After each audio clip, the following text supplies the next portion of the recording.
अस्सलाम वालेकुम dear candidates. तो कैसे हैं आप सब लोग कैंडिडेट्स। आज आपके सामने एक और अपडेट लेकर हाजिर हुआ हूँ। इसके अंदर है टेक्निकल कैडेट कोर्स है टीसीसी। तो join Pakistan army as a regular commission officer through 37 technical cadet course. तो एंट्री 2025 है। अप्लाई ऑनलाइन मुकम्मल प्रोसीजर आपको बताया जाएगा। इसकी एलिजिबिलिटी और इन एलिजिबिलिटी कंडीशन भी बताई जाएंगी। तलीम वगैरह भी आपके साथ डिस्कस की जाएगी। लास्ट डेट और स्टार्टिंग डेट भी आपको बताई जाएगी। उससे पहले आपको बता दूं कि अगर आप हमारे चैनल पर नए विजिटर हैं तो काइंडली आप हमारे चैनल को सब्सक्राइब कर लें ताकि आने वाली हर न्यू अपडेट आपको मिल सके। और अगर आपने प्रिपरेशन करनी है तो आप हमारे व्हाट्सएप चैनल को फॉलो कर लें। उसका लिंक डिस्क्रिप्शन के अंदर दिया गया ताकि आने वाला हर मटेरियल जो भी पेपर्स के अंदर जो भी क्वेश्चन रिपीट होते हैं वो आपको मिल सके। और अगर आपने प्रिपरेशन करनी है तो आपको हमारा स्क्रीन पर व्हाट्सएप नंबर नजर आ रहा है, तो आप इस पर कॉन्टैक्ट करके हमारा जो पेड ग्रुप है उसके ज्वाइन कर सकते हैं। हम complete A to Z TCC की जो प्रिपरेशन करवाएंगे। तो अब एलिजिबिलिटी जो कंडीशंस हैं उनको देखते हैं।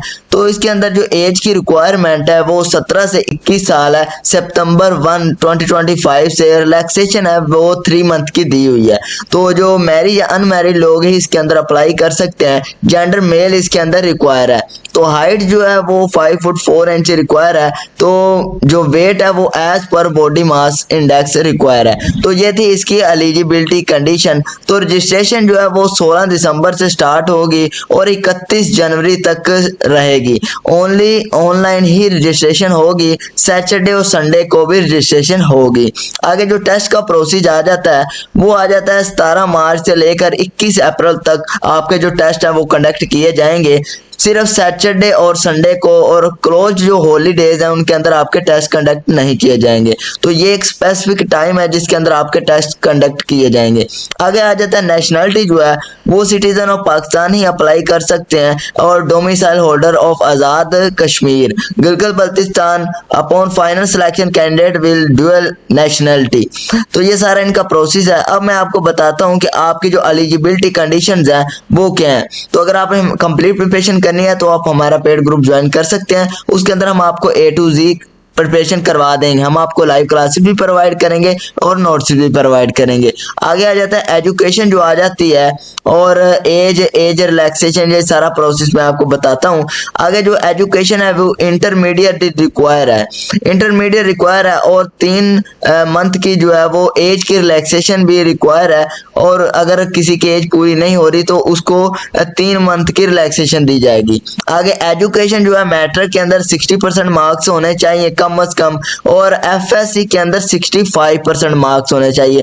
एफएससी के अंदर प्री इंजीनियरिंग वाले ही सिर्फ अप्लाई कर सकते हैं। एफएससी प्री मेडिकल वाले अप्लाई नहीं कर सकते। उसके बाद आ जाता है कि जो फिजिक्स जिन्होंने और कंप्यूटर पढ़ी हुई है आईसीएस वाले स्टूडेंट वो भी अप्लाई कर सकते हैं।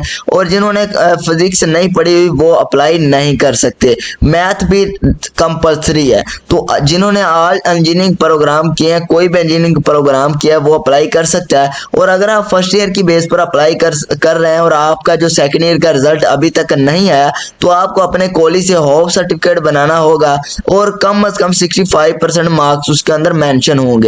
65% क्योंकि कम अज कम मार्क्स क्राइटेरिया, तो इससे कम वाला होप सर्टिफिकेट जो है वो काबिल कबूल नहीं होगा। तो 65% से कम मार्क्स वाला अप्लाई भी नहीं कर सकता। तो ये थी उनकी जो रिक्वायरमेंट थी। आगे जो एलिजिबिलिटी कंडीशन है वो भी आपको बता देते हैं कि इन एलिजिबिलिटी कंडीशन के अंदर आ जाता है कोई किसी स्टूडेंट की हाइट वगैरह का कोई भी इशू आ जाता है या वो पैसे ही मेडिकली अनफिट हो जाता है, किसी भी वजह से मेडिकली अनफिट हुआ है पहले भी कहीं से ISSB की तरफ से, तो वो अनएलिजिबल होगा। तो ये थी तमाम जो कि आपकी कोर्स की जो पर्सपेक्टिव्स हैं और एलिजिबिलिटी कंडीशंस। तो आई होप सो कि आप अंडरस्टैंड करके होंगे। तो अल्लाह हाफिज, अब मिलते हैं नेक्स्ट अपडेट के अंदर।